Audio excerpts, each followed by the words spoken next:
আল্লাহর হাবিব রাহমাতাল লিল আলামিন কেমন করে তিনি আল্লাহর সামনে আনুগত্য পেশ করতেন। আম্মা জানা আয়েশা রাদিয়াল্লাহু তাআলা আনহা বলেন, কানা ইয়াকুমু মিনাল লাইলি হাত্তা তাতাফাত্তারা কদামা। আমার নবী তাহাজ্জুদের যায় নামাজে যখন দাঁড়াতেন, এত লম্বা সময় দাঁড়িয়ে দাঁড়িয়ে তিনি কিয়াম করতেন, কেরাত পড়তেন। দাঁড়িয়ে থাকতে থাকতে থাকতে থাকতে আমার নবীর বরকতপূর্ণ, আমার নবীর মোবারক পা দুটো এরকম ফুলে যেত। আমার নবীর পা গুলো ফুলে যেত দাঁড়িয়ে থাকতে থাকতে। বিষ্ণু ইসলামের পা ফুলে যেত। আম্মা জান আয়েশা এটা খেয়াল করতেন। খেয়াল করে বলতেন, ইয়া রাসূলুল্লাহ কদ গফারাল্লাহু লাকা মা তাকদ্দামা মিন যামবিকা ওয়া মা তাআখার। ও নবী, নিজের দেহের উপর কেন এত কষ্ট দেন?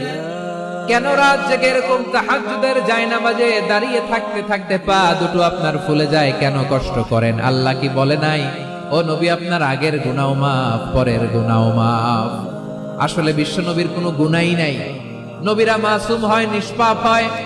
তারপরে বিশ্ব নবীর মর্যাদা, স্ট্যাটাস বোঝানোর জন্য আল্লাহ বলেন, নবী আপনার আগের পরের সব গুনাহ আমি আল্লাহ মাফ করে দিলাম।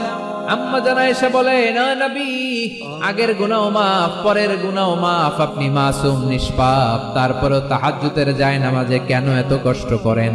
বিশ্বনবী জবাবে বলেন, আফালা উহিব্বু আন আকুনা আবেদান শাকুরা। ও আয়েশা, আমি কি শুকরগুজার বান্দা হব না? আমি কি শুকরগুজার হব না? আল্লাহ আমার সব মাফ করে দিয়েছে, ঠিক আছে, আমার গুনাহ নাই, ঠিক আছে, কিন্তু আল্লাহর নাজ নেয়ামত ছাড়া তো এক মুহূর্ত আমার পক্ষে বেঁচে থাকা সম্ভব না।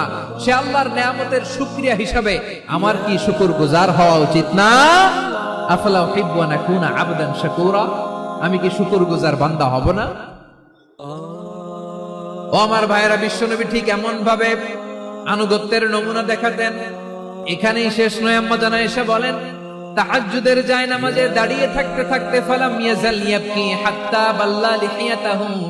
আমার নবী কেরাত পড়তে পড়তে কাঁদতে কাঁদতে দাড়ি বেয়ে বেয়ে ওনার পানি ঝরতো। আরেক জায়গায় এসেছে হাত্তা বাল্লা হাজারাহু, নবীর জামা ভিজে যেত চোখের পানিতে। অন্য বর্ণনায় এসেছে হাত্তা বাল্লাল আরদা, সিজদায় লুটিয়ে পড়ে যখন বিশ্বনবী কান্না করতেন, বিশ্বনবীর চোখের পানি দিয়ে জমিন ভিজিয়ে যেত, জমিন ভিজিয়ে দিতেন। কি আনুগত্য, কি আনুগত্য! এরপরে নামাজ শেষে দোয়ার মধ্যে বিশ্বনবী বলতেন, আল্লাহুম্মা ইন্নী আবদুক, ও আমার আল্লাহ, আমি আপনার দাস। ওয়াবনু আবদিক, দাসের ঘরের দাস। ওয়াবনু আমাতিক, দাসীর ঘরের দাস। সুবহানাল্লাহ, কি বিনয়! দোয়াতে বলতেন, আল্লাহ আমি আপনার দাস। দাসের ঘরের দাস মানে আমার বাবা আব্দুল্লাহ আপনার দাস। দাসীর ঘরের দাস মানে আমার মা আমিনা আপনার দাস। সুবহানাল্লাহ। নাসিয়াতি বিয়াদিক, আমার মাথার চুলের ঝুঁটি আপনার হাতের মুঠোয়, আপনি যেখানে টানেন ওইখানে আমি যেতে বাধ্য। আপনি আমার চুল ধরে ডানে টান দিলে আমি ডানে যাই, বায়ে টান দিলে আমি বায়ে যাই। আমার কোনো ক্ষমতা নাই, সব ক্ষমতা আপনার। দেখেন, যেই নবীর কোনো গুনাহ নাই, উনি দোয়ার সময় বলতেন, আল্লাহ আমি আপনার দাস, দাসের ঘরের দাস, দাসীর ঘরের দাস। আমার মাথার চুলের ঝুঁটি আপনার হাতের কবজার ভেতরে, এদিকে টান দিলে আমি এদিকে যেতে বাধ্য, ওদিকে টান দিলে ওদিকে যেতে বাধ্য। যেই নবীর কোনো গুনাহ নাই, নামাজে দাঁড়িয়ে থাকতে থাকতে পা ফুলায় ফেলতেন। যেই নবী নিষ্পাপ, কোনো গুনাহ নাই, কাঁদতে কাঁদতে দাড়ি ভিজায় ফেলতেন, জামা ভিজায় ফেলতেন, সিজদায় পড়ে জমিন ভিজায় ফেলতেন। পড়েন সুবহানাল্লাহ। তাহলে আমাদেরকে কেমন অনুগত হওয়া উচিত? আমাদের তো গুনাহ নাই নাকি? বিশ্বনবীর যেমনি গুনাহ নাই, আমাদের তো গুনাহ নাই না? গুনাহ টুনা আছে আপনাদের? নিষ্পাপ, বেগুনা, মাসুম, জান্নাত থেকে পালায় আসছি। জান্নাত থেকে পালায় আসছেন এরকম কে আছেন দেখি তো? আছে এরকম কেউ? আছে? নাই। আমরা সবাই পাপী, আমাদের পাপের কোনো শেষ নাই। আওয়াজ করে বলেন ঠিক কিনা? তাহলে আসুন আমরাও বিশ্বনবীর মতো অনুগত হই, অনুগত হয়ে আল্লাহর কাছে চাই। এই যে আল কানিতিনা ওয়াল কানিতাতি, মানে অনুগত বান্দা এবং বান্দি। আমরা দোয়ায় কুনুত পড়ি না? কুনুত কোন নামাজে? কোন নামাজে? বিতরের নামাজে কি দোয়া পড়ি? দোয়ায়ে কুনুত। এই কুনুত থেকে ওয়াল কানিতিনা ওয়াল কানিতাত, তাফসীর বুঝে নেন। কুনুত থেকে কানিতিনা ওয়াল কানিতাত। তাহলে দোয়ায়ে কুনুত হচ্ছে বিনীত হয়ে, অনুগত হয়ে আল্লাহর কাছে চাওয়া। আমরা তখন দাঁড়িয়ে বলি, আল্লাহুম্মা ইয়্যাকা না'বুদু ওয়া লাকা নুসাল্লি ওয়া নাসজুদ ওয়া ইলাইকা নাসআ ওয়া নাহফিদ নারজু রাহমাতাকা ওয়া নাখশা আযাবাকা ইন্না আযাবাকাল জিদ্দা বিল কুফারি মুলহিক। আল্লাহ আপনার কাছে চাই, আপনার কাছে প্রার্থনা করি, আপনার আযাবকে ভয় করি, আপনি ছাড়া আমাদের বাঁচাবার কেউ নাই। কুনুতের মধ্যে আমরা এই দোয়া করি কি করি না? অনুগত হয়ে এই দোয়া করি। যারা রমজানের শেষ দশকে মক্কা শরীফে থেকেছেন, তারা শাইখ আব্দুর রহমান সুদাইসের কুনুত পেয়েছেন। যারা পেয়েছেন অথবা কেউ টিভিতে ভিডিওতে দেখেছেন, শাইখ আব্দুর রহমান সুদাইস 27-এর আলোচনায় 45 মিনিট থেকে 1 ঘন্টা দোয়ায় কুনুত পড়ে। কতক্ষণ? আল্লাহুম্মা হদিনা ফিমান হাদাইত ওয়া আফিনা ফিমান আফাইত ওয়া তাওয়াল্লানা ফিমান তাওয়াল্লাইত ওয়া বারিক লানা ফিমা আ'তাইত ওয়া কিনা ওয়াসরিফ আন্না বিরহমাতিকা শাররা মা কাদাইত ফাইন্নাকা তাকদি বিল হাক্কি ওয়া লা ইয়াকদা আলাইক।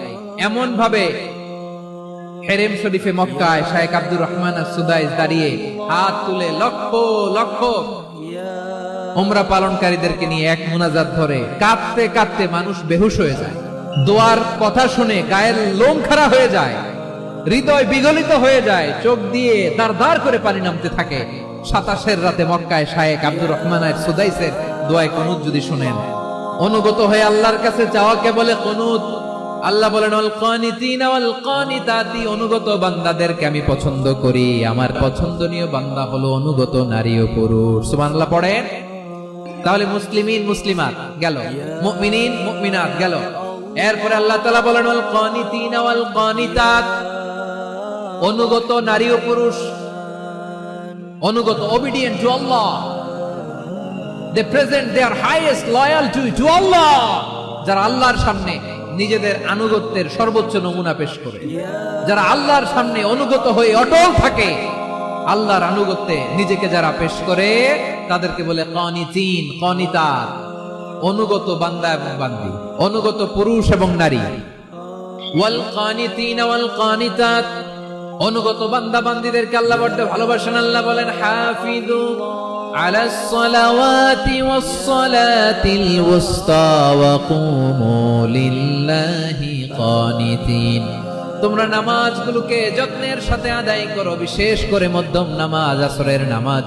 আর আমি আল্লাহর সামনে যখন দাঁড়াবা, আমি আল্লাহর সামনে যখন দাঁড়াবা অনুগত হয়ে দাঁড়াবা। আল্লাহর সামনে নামাজে যখন দাঁড়াবো অনুগত হয়ে দাঁড়াবো। অনুগত, আনুগত্যের সর্বোচ্চ টুকুন আমরা আল্লাহর সামনে পেশ করব। তাহলে 1 নম্বরে আমরা আল্লাহর কাছে আত্মসমর্পণ করলাম, মুসলিমিন মুসলিমাত।